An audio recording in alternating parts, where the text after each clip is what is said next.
नमस्कार दोस्तों, स्वागत हमारी YouTube channel Swami Vivekananda study circle Prayagraj में आप सभी का। आज हम लोग बात करेंगे दोस्तों UP-SSC में PET के एग्ज़ाम के बारे में।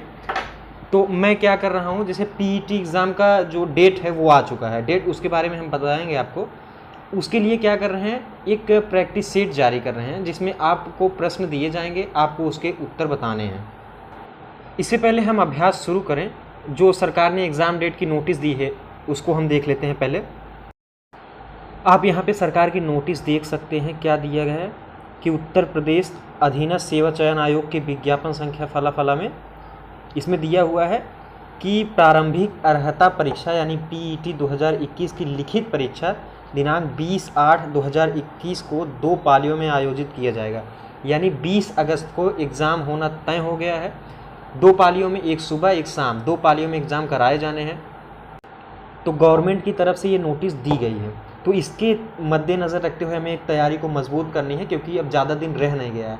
तो इसके लिए हम GS का यहाँ पे आपको एक तरह से अभ्यास प्रश्न के तौर पर प्रश्न आएंगे। आपको उसमें 4 ऑप्शंस रहेंगे, उसमें आपको सही आंसर जो है उसको आप कमेंट में करते जाना और अपने तैयारी को समझ लीजिए कि कितना आपका तैयारी मजबूत है।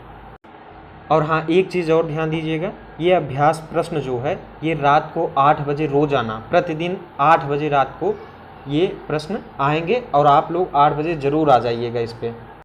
वैसे तो आप चैनल को सब्सक्राइब किए होंगे तो आपको नोटिफिकेशन मिल जाएगा और आप आसानी से आ सकेंगे। और अगर चैनल को नहीं सब्सक्राइब किए हैं तो चैनल को सब्सक्राइब कर लीजिए ताकि नोटिफिकेशन मिल जाए। तो आइए शुरू करते हैं हम लोग प्रश्न, और आप लोग इसके आंसर ज़रूर दीजिए।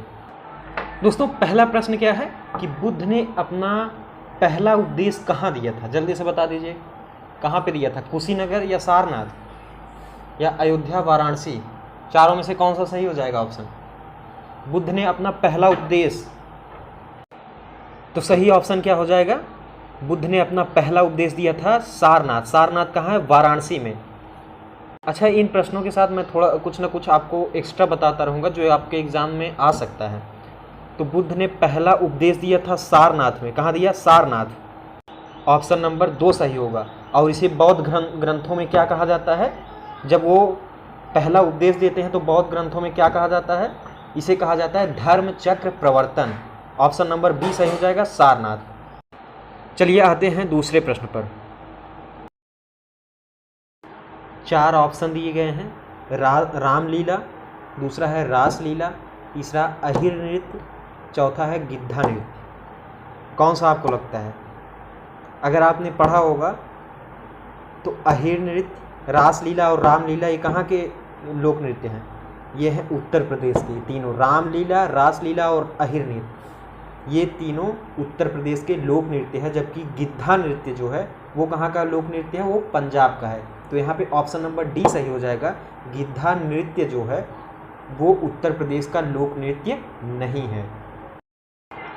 अगला देखते हैं क्या प्रश्न दिया है। बिजली के करंट का SI यूनिट क्या है? यानी बिजली में जो करंट फ्लो होता है उसका SI यूनिट क्या है? जल्दी से आप लोग बता दीजिए, ऑप्शन देख लीजिए। वॉट, वोल्ट, कैंडला या एम्पियर? कौन सा है? बिजली का करंट, जल्दी जल्दी बताइए कौन सा ऑप्शन सही होगा? चौथा, एम्पियर। एम्पियर जो है वो क्या है? धारा का SI यूनिट है। तो वाट, वोल्ट और कैंडला क्या है फिर? उसको भी तो जानना जरूरी है। वाट किसका है, वोल्ट किसका है, कैंडला किसका है? तो वाट है शक्ति का यानी पावर का, पावर का SI यूनिट वाट। और वोल्ट है विद्युत विभव, विभवांतर और विद्युत वाहक बल का। और कैंडला ये दीप्त तीव्रता या ज्योति तीव्रता का।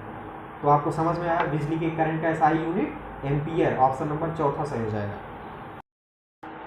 अगला देखते हैं क्या है। इनमें से किस महाद्वीप में सवाना घास के मैदान नहीं है?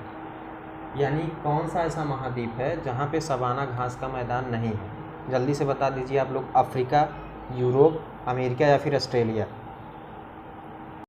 आप लोग क्या करिएगा, ऑप्शन नंबर जो है कमेंट में लिख दिया करिएगा, क्योंकि ये पूरा लिखेंगे थोड़ा समय लगेगा।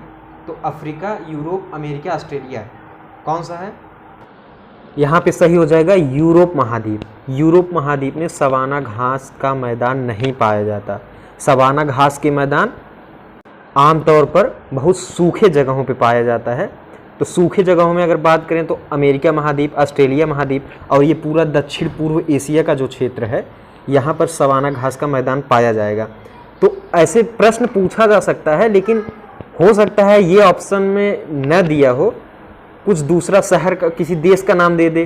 तो आपको मैप देख लेना है, मैप देख लेंगे तो आपको समझ में आएगा कौन सा अफ्रीका महाद्वीप में देश आ रहा है, कौन सा दक्षिण पूर्व एशिया में देश आ रहा है। उसके हिसाब से ऑप्शन चेंज कर सकता है। तो उसके हिसाब से अगर कॉन्सेप्ट आप समझे रहेंगे तो आप आराम से ऑप्शन के थ्रू जो है आंसर को दे सकते हैं।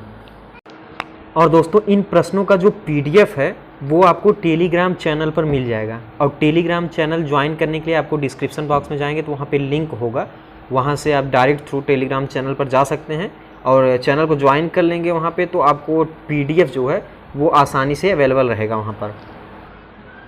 अगला प्रश्न देखते हैं कि भारत के पड़ोसी देशों में से कौन सा देश गलत तरीके से अपनी राष्ट्रीय खेल से मेल खाता है। तो भारत के 4 पड़ोसी देश दिए गए हैं, प्लस उनसे रिलेटेड उनके राष्ट्रीय खेल दिए गए हैं। तो आपको क्या लगता है कि इन चारों में से किसका जो राष्ट्रीय खेल है उसका मेल गलत दिया गया है। पहला ऑप्शन दिया गया है अफ़गानिस्तान का बुज्जकाशी से, बांग्लादेश क्रिकेट, भूटान तीरंदाजी, नेपाल वॉलीबॉल। कमेंट में लिखिए कौन सा सही होगा ऑप्शन। यहाँ पे कौन सा देश है जिसका यहाँ पे राष्ट्रीय खेल से मेल नहीं खाता। तो यहाँ पे सही ऑप्शन हो जाएगा बांग्लादेश। बांग्लादेश का राष्ट्रीय खेल क्रिकेट नहीं है, बांग्लादेश का राष्ट्रीय खेल कबड्डी है। तो बांग्लादेश का राष्ट्रीय खेल यहाँ पे क्या हो जाएगा, कबड्डी, यानी ऑप्शन नंबर बी यहाँ पे गलत है। कबड्डी का उद्गम कहाँ हुआ था, भारत में। तो बांग्लादेश का जो राष्ट्रीय खेल है वो कबड्डी है। अफगानिस्तान का बुज्जकाशी, भूटान का तीरंदाजी और नेपाल का वॉलीबॉल वहाँ का राष्ट्रीय खेल है। एक तरह से आपको ये भी जानना बहुत आवश्यक है। अगला प्रश्न देखते हैं, महात्मा गांधी ने सत्याग्रह सभा की स्थापना कब की थी। ऑप्शन क्या दिया गया है, दिसंबर 1920, मार्च 1918, फरवरी 1919, अप्रैल 1921। तो जल्दी से बता दीजिए। अच्छा, सत्याग्रह सभा की स्थापना गांधी जी ने की क्यों थी। तो गांधी जी ने रॉलेट एक्ट के विरोध में सत्याग्रह सभा की स्थापना की थी। कब की थी, फरवरी 1919, यानी ऑप्शन नंबर तीसरा यहाँ पे सही हो जाएगा, ऑप्शन नंबर सी, फरवरी 1919 में गांधी जी ने रॉलेट एक्ट के विरोध में सत्याग्रह सभा की स्थापना की थी। कौन सा सही हो जाएगा, ऑप्शन नंबर सी, फरवरी 1919। अगला प्रश्न देखते हैं हम लोग, 1857 के प्रथम स्वतंत्रता विद्रोह में, यानी जो 1857 में प्रथम स्वतंत्रता विद्रोह हुआ था उसमें भाग लेने वाली प्रथम महिला स्वतंत्रता सेनानी कौन थी। आप लोगों ने पढ़ा है, बहुत जल्दी बताइए कौन थी। नंबर 1 कस्तूरबा गांधी थी, या फिर भीकाजी कामा, या फिर सरोजनी नायडू, या फिर बेगम हजरत महल। इन्होंने 1857 के प्रथम स्वतंत्रता विद्रोह में भाग लिया था और वो पहली महिला स्वतंत्रता सेनानी थी। तो सही ऑप्शन कौन सा हो जाएगा, option number D, Begum Hazrat Mahal. Begum Hazrat Mahal पहली महिला स्वतंत्रता सेनानी थी। और ये कहाँ से थी, कहाँ से इन्होंने भाग लिया था, तो लखनऊ से। कहाँ से लिया था, लखनऊ से बेगम हजरत महल पहली महिला स्वतंत्रता सेनानी थी जो 1857 के प्रथम स्वतंत्रता विद्रोह में भाग ली थी। ध्यान रखिएगा, बहुत इंपॉर्टेंट प्रश्न है ये। और दोस्तों, पहले आप लोग वीडियो को लाइक करिए और अपने दोस्तों को शेयर करिए, फिर अगला प्रश्न हम लोग देखते हैं। और अगर चैनल पर नए हैं तो सब्सक्राइब कर दीजिए। आइए नेक्स्ट प्रश्न देखते हैं। सागर की गहराई मापने के लिए कौन सा उपकरण इस्तेमाल किया जाता है। सागर यानी जो हम समुद्र की गहराई मापते हैं उसके लिए कौन सा उपकरण इस्तेमाल किया जाता है, जल्दी बता दीजिए। ऑप्शन में जल्दी बताइए, कमेंट में आप लिखिए। ऑप्शन दिया है फैथोमीटर, यूडियोमीटर, बैरोमीटर या पेरिस्कोप। कौन सा ऑप्शन सही हो जाएगा। तो यहाँ पे दोस्तों जो सागर की गहराई मापती है जो मीटर है वो है ऑप्शन नंबर ए, फैथोमीटर। कौन सा, option number A, fathometer. Fathometer के द्वारा सागर की गहराई मापते हैं। एक प्रश्न का आंसर आपको मिल जाता है तो उसके ऑप्शन से रिलेटेड प्रश्न उठ सकते हैं। तो फिर यूडियोमीटर किसका है, ये किसका मीटर है बताइए जल्दी से। तो इसके द्वारा क्या मापा जाता है, गैस, और बैरोमीटर के द्वारा वायुमंडलीय दाब, और पेरिस्कोप से जो सीमा से दूर और जिनका प्रत्यक्ष दृश्य नहीं है उसको पेरिस्कोप से मापते हैं। तो ये चीज़ें ध्यान रखना। सागर की गहराई फाइथोमीटर से मापते हैं।